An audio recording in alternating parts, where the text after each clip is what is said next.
Hello student, তোমরা যেটা ক্যালকাটা ইউনিভার্সিটির আন্ডারে ফিফথ সেমিস্টারের ছাত্রছাত্রী আছো এবং তোমাদের বাংলা সাবজেক্টটা মাইনর সাবজেক্ট হিসাবে আছে, তোমাদের জন্য আজকে ক্লাসটা খুবই গুরুত্বপূর্ণ।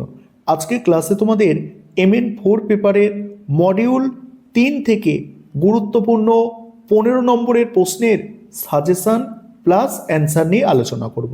প্রথমে তোমরা 3 নম্বর মডিউলের সাজেশনটা দেখে নাও 15 নম্বরের, তারপরে আমি অ্যান্সার নিয়ে আলোচনা করব। 3 নম্বর মডিউলে তোমাদের প্রথম প্রশ্ন দেখো 15 নম্বরের, যেটা সমাজচিত্র থেকে আছে। মাইকেল মধুসূদন দত্তের একেই কি বলে সভ্যতা প্রহসন অবলম্বনে তৎকালীন কলকাতার বাবু সমাজ বা নব্যবঙ্গ সমাজের অবক্ষয়ের চিত্র আলোচনা করো। মোস্ট ইম্পর্টেন্ট প্রশ্ন এই মডিউল থেকে, অ্যান্সার তোমরা আজকে ক্লাসে পেয়ে যাবে। তারপরে দেখো, একেই কি বলে সভ্যতা অবলম্বনে নবকুমারের চরিত্রটি বিশ্লেষণ করো। 3 নম্বর প্রশ্ন, প্রহসনটির নামকরণের সার্থকতা বিচার করো। 4 নম্বর প্রশ্ন, প্রহসন হিসাবে সার্থকতা দেখো। একেই কি বলে সভ্যতা কি কেবল হাস্য কৌতুকে ভরা, নাকি এর মধ্যে গভীর কোনো ট্র্যাজেডি লুকিয়ে আছে, বিচার করো। এই চারটি প্রশ্ন তোমরা এখান থেকে করলে 100% একটি প্রশ্ন কমন পাবে। অ্যান্সারগুলো তোমরা এবারে দেখে নাও। 3 নম্বর মডিউলের সবথেকে গুরুত্বপূর্ণ প্রশ্নের অ্যান্সার এবার তোমরা দেখে নাও। প্রথমেই তোমাদের লিখতে হবে ভূমিকা। ঊনবিংশ শতাব্দীর প্রথমার্ধে পাশ্চাত্য শিক্ষার সংস্পর্শে এসে কলকাতার নব্য শিক্ষিত যুব সমাজের যে উগ্র আধুনিকতার জোয়ার এসেছিল, মাইকেল মধুসূদন দত্ত তার একেই কি বলে সভ্যতা প্রহসনে সেই সময়কালকেই ব্যঙ্গাত্মকভাবে ধরে রেখেছে। ডিরোজিওর ভাবাদর্শে ডিরোজিওর ভাবাদর্শে জারিত ইয়ং বেঙ্গল বা নব্য বেঙ্গল দলের একাংশ আধুনিকতা বলতে কেবল অনাচার ও স্বেচ্ছাচারিতাকেই বুঝিয়েছে। মধুসূদন দত্ত এই প্রহসনে দেখিয়েছেন কিভাবে প্রকৃত শিক্ষা ও সংস্কারের বদলে অন্ধ অনুকরণ প্রিয়তা তৎকালীন বাবু সমাজকে নৈতিক অধঃপতনের অতল গহ্বরে নিমজ্জিত করেছিল। এবার দেখো, প্রহসনে প্রতিফলিত নব্য বাবু সমাজের অবক্ষয়ের চিত্রটি নিচে আলোচনা করা হলো। প্রথম পয়েন্ট, পাশ্চাত্য সভ্যতার অন্ধ অনুকরণ ও বিকৃত ব্যাখ্যা। দেখো অ্যান্সার, তৎকালীন নব্যবঙ্গ দলের তরুণরা মনে করতেন সনাতন হিন্দু ধর্মের আচার বিচার লঙ্ঘন করা এবং নির্বিচারে পাশ্চাত্য রীতিনীতি গ্রহণ করাই হলো সভ্যতার লক্ষণ। প্রহসনের নায়ক নবকুমার তার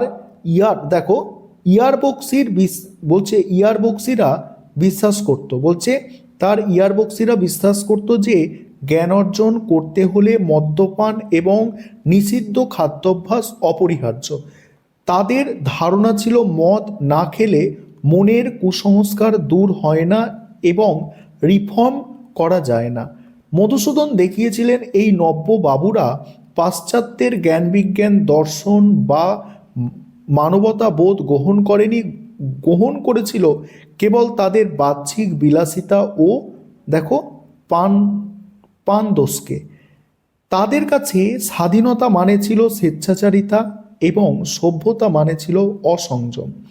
নেক্সট পয়েন্ট হচ্ছে দেখো, জ্ঞান তরঙ্গিনী সভার আড়ালে লম্পট্ট ও মদ্যপান। প্রহসনের অন্যতম প্রধান উপজীব্য হল জ্ঞান তরঙ্গিনী সভা। নাম শুনে মনে হয় এটি কোনো বুদ্ধিভিত্তিক আলোচনার স্থান, কিন্তু বাস্তবে এটি ছিল নব্যবাদদের মদ্যপান ও আমোদ প্রমোদের আখড়া।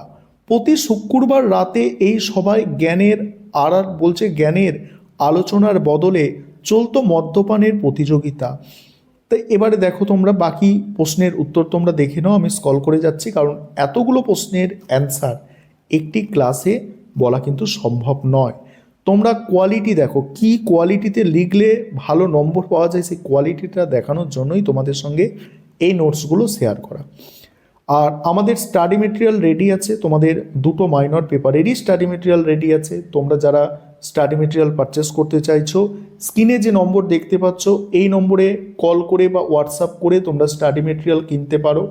এবারে দেখো, একেই কি বলে সভ্যতায় নবকুমারের চরিত্র, অ্যান্সারটা দেখো। প্রথমে কিছুটা পড়ছি, ভালো করে শোনো, বোঝো, দেখো কেমন কোয়ালিটিতে লিখতে হয়।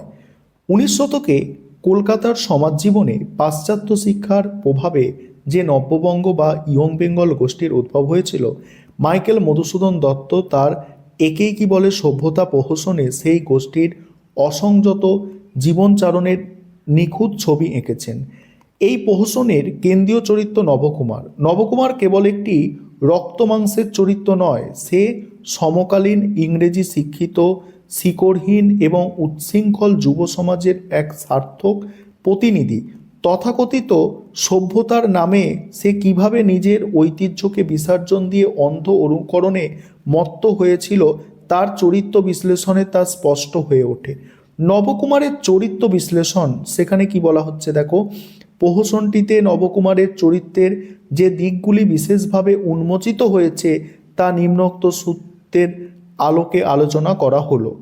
প্রথম পয়েন্ট হচ্ছে নব্যবঙ্গের বিকৃত প্রতিনিধি। নবকুমার সেই সময় ইংরেজি জানা যুবকদের প্রতীক, যারা মনে করত সাহেবি কায়দায় চলাফেরা করা, মদ্যপান করা, দেখো বার বনিতার কাছে যাওয়াই হলো সভ্যতা বা লিবার্টি। তার কাছে স্বাধীনতার অর্থ হলো স্বেচ্ছাচারিতা। সে হিন্দু কলেজের ছাত্র নয়, কিন্তু হিন্দু কলেজের ছাত্রদের অনুকরণে সে নিজেকে রিফর্মার বা সংস্কারক মনে করে, অথচ তার সংস্কারের দৌড় কেবল সুরা বা নারী পর্যন্তই সীমাবদ্ধ। পাশ্চাত্যের জ্ঞান বিজ্ঞান বা যুক্তিবাদকে গ্রহণ না করে সে গ্রহণ করেছে কেবল তার বাহ্যিক আচরণকে। তারপরে কি বলা হচ্ছে দেখো, কথা ও কাজের চরম অসঙ্গতি। নবকুমারের চরিত্রের অন্যতম প্রধান বৈশিষ্ট্য হলো ভণ্ডামি। সে জ্ঞান তরঙ্গিনী সভার সম্পাদক এবং সেখানে দাঁড়িয়ে সমাজ সংস্কার, স্ত্রী স্বাধীনতা এবং কুসংস্কারের বিরুদ্ধে লম্বা বক্তৃতা দেন, কিন্তু সভা শেষ হওয়ার পরেই সে ছুটে যায় বাইজি পাড়ায়। তার আদর্শের সঙ্গে আচরণের কোনো মিল নেই। সে মুখে দেশ উদ্ধারের কথা বলে, কিন্তু বাস্তবে সে নিজের চরিত্রই রক্ষা করতে পারে না। মধুসূদন এই চরিত্রের মাধ্যমে নব্যশিক্ষিত, অন্তঃসারশূন্য এবং দ্বিমুখী চরিত্রকে তীব্র ব্যঙ্গবিদ্ধ করেছেন। তারপরের পয়েন্ট হচ্ছে নৈতিক অধঃপতন ও বেপরোয়ানা।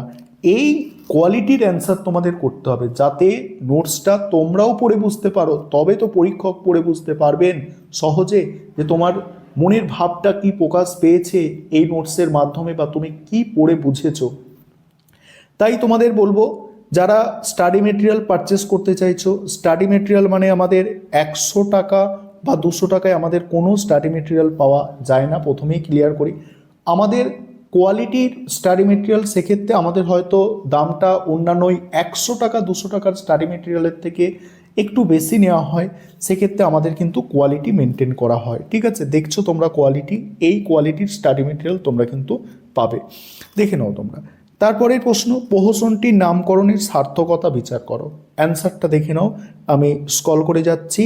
এবং এই আজকে ক্লাসে যে 4টে প্রশ্নের উত্তর তোমরা পাচ্ছ, এই 4টে প্রশ্নের উত্তর এখনও পরীক্ষার যথেষ্ট সময় বাকি আছে। এই 4টি প্রশ্নের উত্তর তোমরা খাতায় লিখে নিয়ে ভালো করে রিভিশন দাও। দেখবে তোমরা একটি 15 নম্বরের প্রশ্নের অ্যান্সার করে আসতে পারছো, এবং আশা করি এই কোয়ালিটি মেনটেন করতে পারলে তোমরা একটি 15 নম্বরের প্রশ্নে অবশ্যই 12 নম্বর বা 10 নম্বর অবশ্যই পাবে, তার কম পাবেই না। দেখো, এবং শেষ প্রশ্ন, একেই কি বলে সভ্যতা কি কেবল হাস্যকৌতুক ভরা, নাকি এর মধ্যে গভীর কোনো ট্র্যাজেডি লুকিয়ে আছে? এই প্রশ্নের অ্যান্সারটা তোমরা দেখে নাও। আমি স্ক্রল করে যাচ্ছি, এই প্রশ্নের অ্যান্সার তোমরা দেখো, সম্পূর্ণ প্রশ্নের অ্যান্সার তোমরা দেখে নাও। আর এই যে স্ক্রল করে যাচ্ছি, তোমাদের যাদের অসুবিধা হবে স্ক্রিনশট নিতে, তোমরা একটু পজ করে নেবে, পজ করে নিয়ে স্ক্রিনশট নিয়ে নিতে পারো। ঠিক আছে, এই হচ্ছে আমাদের মডিউল 3-এর 15 নম্বরের সাজেশান প্লাস অ্যান্সার।